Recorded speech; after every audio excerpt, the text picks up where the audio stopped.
Hello everyone, welcome back to my channel. It is Miriam and I'm super happy to be here. And today is the day, guys. We're going to talk about my course at La Sapienza, probably my most requested video, and today I'm going to tell you all about it. So I'm going to structure this video into two parts about my course at La Sapienza, Global Humanities, for everyone who's interested and also wants to join us at La Sapienza.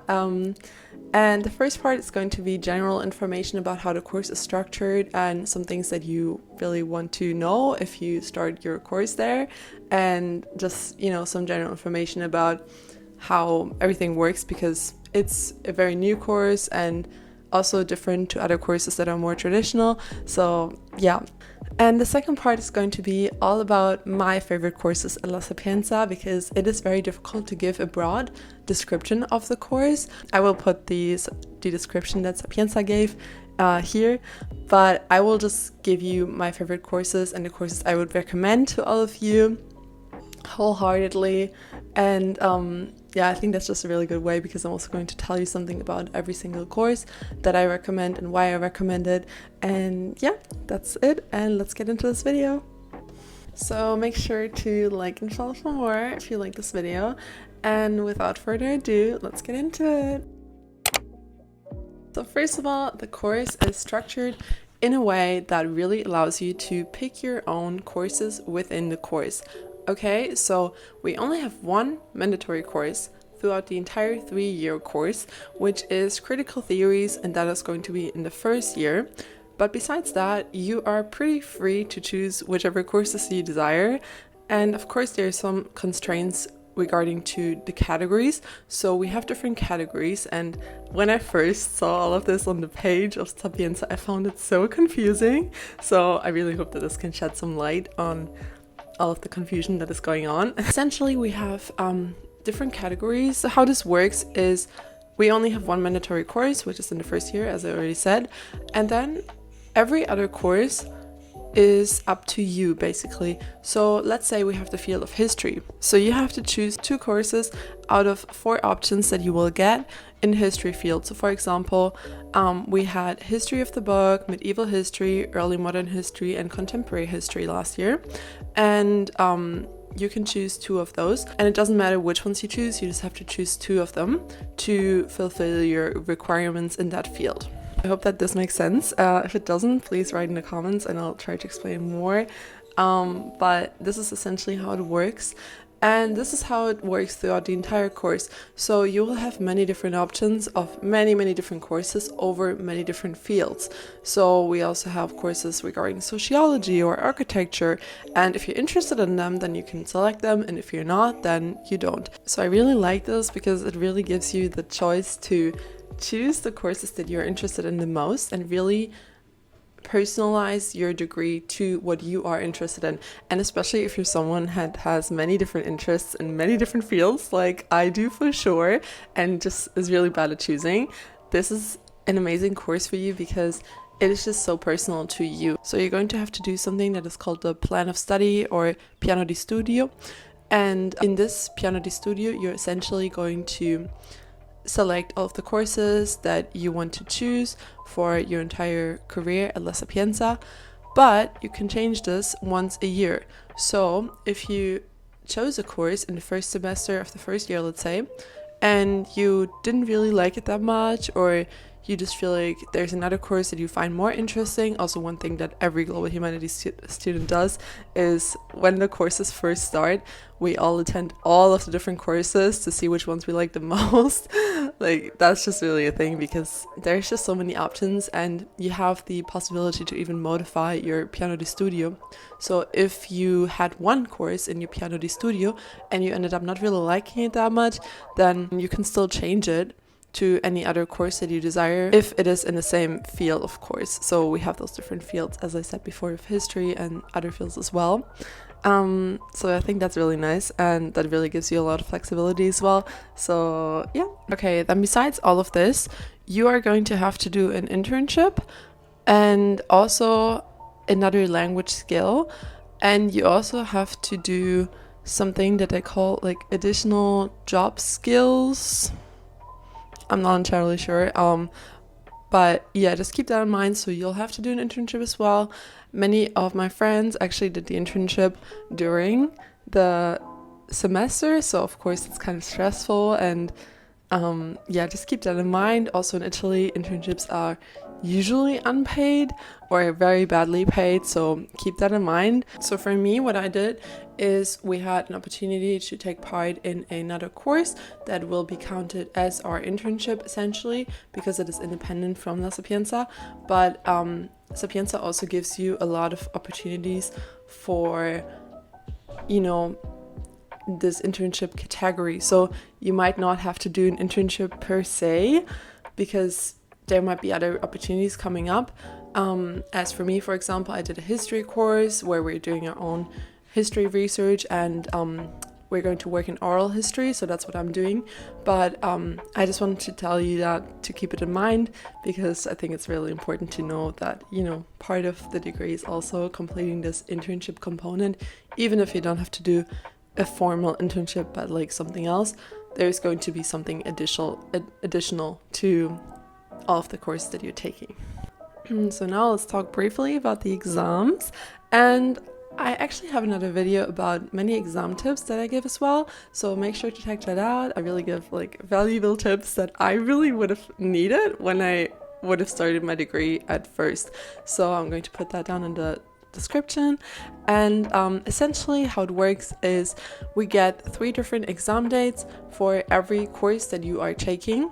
So let's say I took the course Medieval History, and what is going to happen in our exam sessions, so the exam sessions are usually in January, February, and in June and July, which I don't recommend taking your exams in July, because taking exams in July in Rome is hell. It's so hot and it's so hard to study, so make sure to do it in June. But that's just my recommendation. I made the same mistake last year and I'm not going to do it again this year. So essentially what happens is I chose the course Medieval History, for example. So our professor of Medieval History is going to give us 3 different exam dates in June and July, for example, or also in January, February, but I'm going to focus on the summer session now for the example. So he's going to give us 3 different dates and you can choose any of those, okay? And another thing that is really nice is that you are allowed to retake the exam. I don't know how many times, honestly, but definitely a decent amount of times until you are essentially happy with your grade, or until you have passed it, for example. So for instance, let's say I take my exam on the 1st of June and I don't pass, or I'm just simply very unhappy with my grade. What you can do is just select the next exam date that your professor provided you. So for example, on the 15th of June. So you take it again, you prepare yourself more or whatever you want to do, and then hopefully you get the grade that you desire, and then you accept the grade, and then all is done. But if you're still not happy with the grade, you can take the 3rd exam date that your professor provided. So let's say it's on the 1st of July. And yeah, that's how it works essentially. And also one thing that's important to know is that most of your classes are going to be at the main campus of La Sapienza, so that's important for choosing your accommodation, because you want to make sure that either you live close to the campus or you have a connection with the metro or the bus that goes straight to La Sapienza. And little tips, don't really trust the buses, so yeah, it would be better to be close to the subway stop that's close to Termini, so you know that you can actually go to classes, because the buses here don't really come. And I say this in every video, but I just really want to prepare everyone. And probably you're also going to have some classes in San Lorenzo, so at the Marco Polo building, which is where I actually live. I live close to the Marco Polo building in San Lorenzo. And yeah, I also in general really recommend San Lorenzo in general as a student neighborhood, so come to San Lorenzo. Okay, so I think that was enough about the formalities. Also about finding accommodation, I have another video about that as well, so I'm gonna put that in the description as well, so check it out if you are looking for a room in Rome, because it was so hard for me to find one. But yeah, now let's get into my favorite courses that I took so far at La Sapienza at Global Humanities. And again, of course, this is very personal to me. I don't want to suggest you to take those courses just because I like them. You have to, of course, make your own choice, but I can really recommend those courses wholeheartedly, and I really enjoyed them. So the first course that I highly recommend, that is actually also mandatory, is critical theories, and I really recommend that because I'm just super interested in philosophy, and I feel like it has a very philosophical approach to critical theories. So you're going to study many different critical theories, such as Marxism, for example, but also decoloniality, and it's just a really interesting course. I know you have to take it for sure anyway, so that's really good. But yeah, that one I highly recommend. Another one I personally found very interesting is law, bioethics, and human rights, and I really like this because we studied many different approaches to how human rights and law work together essentially, but also how new aspects of bioethics come into place. So for instance, we talked about abortion and those kind of questions that come along with the new technological possibilities that we have nowadays, but also how the law should respond in a sense. And I personally really enjoyed this course, so highly recommend. Another course I really liked is contemporary history. I think the teacher was just so passionate about the topic, and it just really gave me a very good overview about contemporary history.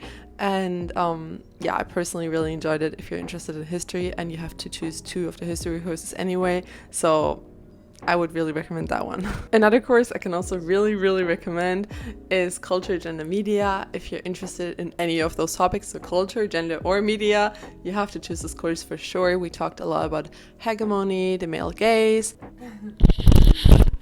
My flatmate just knocked on my door. And so yeah, I think that this course is great, especially if you're interested in feminism, or also like theater approaches, or like cinema approaches to the male gaze and everything. Very interesting. Definitely gave me some valuable knowledge that I'm going to incorporate into my everyday life. Highly recommend. Another course that I chose and really enjoyed is called Performing Arts. Between arts and politics, I think. I'm not sure about the entire name, but I'm going to write it up here. That one is very interesting, and you're going to focus a lot on Brecht actually, and like German theater and all of that. And essentially it is all about how theater mirrors things that are going on in society at that moment. So, social upheavals or changes in the society, and also in politics, and how that is portrayed in theater. And I think that's really cool and very interesting. Another course that I really liked is called Early Modern Art, Between Art and Transcultural Exchange, I think. And so for this one, I want to give you a little disclaimer. You're not really going to study arts, but it is a really nice course. We basically just studied architecture, and so we studied different architectural periods like Renaissance, Baroque, and Gothic as well, and all of that. And I really liked that course. And we, for example, also talked about Rome, and he just told us so many insights about why the architecture in Rome is this way, and also why the streets were built in this way and all of that. And it's just very cool also to walk around in your own city and just realize that you actually have such a deeper knowledge now about all of the ways in which it was constructed and why it was constructed this way. So I really recommend that course.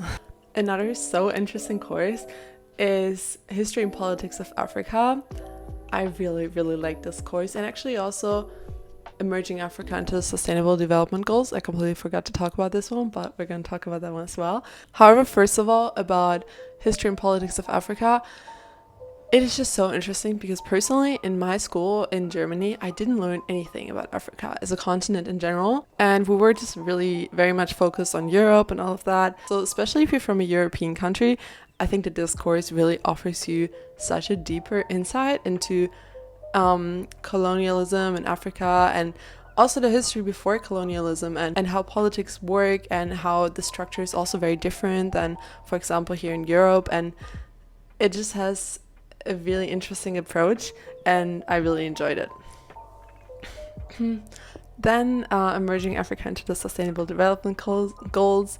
It's also really interesting. You're going to study the Sustainable Development Goals, and of course focus on Africa. So for example, why Africa as a continent is so valuable, for the whole world, and why we all have to understand Africa's important role in the Sustainable Development Goals, and also its relationship to China and many different things. And that was personally one of my favorite courses.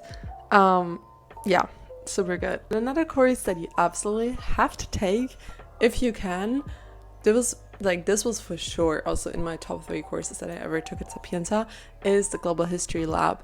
And this course is absolutely amazing. If you are interested in history, you have to take it for sure. So this course essentially gives you just like a really good historical overview from everything since the Neolithical Revolution until now. And of course, it can't focus on every single detail because we're talking about the whole world's history.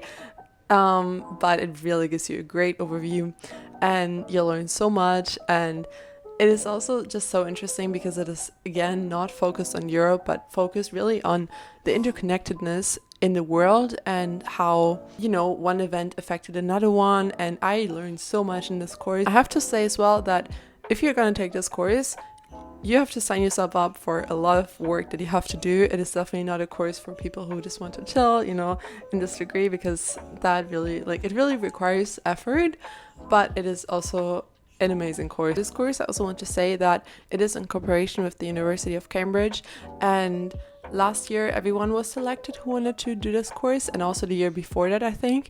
But the professors do say that they prioritize people who did well in the exams in the first year if, they don't have enough spots or something. So make sure, if you really want to do this course, to do well in your exams in the first year, and that will definitely help you to save your spot in this course. And another course that I really liked is querying narratives. I still don't know how to pronounce it, but it focuses on Asia and the role of the LGBTQ plus community in Asia, and essentially also how all of this is connected to Asian ancient myths, for example. So you're going to learn a lot about India, especially, and Tibet as well. So about Tibetan stories or Indian stories, and also religion, like how religion plays into all of that. So yeah, I think that course is really interesting as well. And then, of course, last but not least,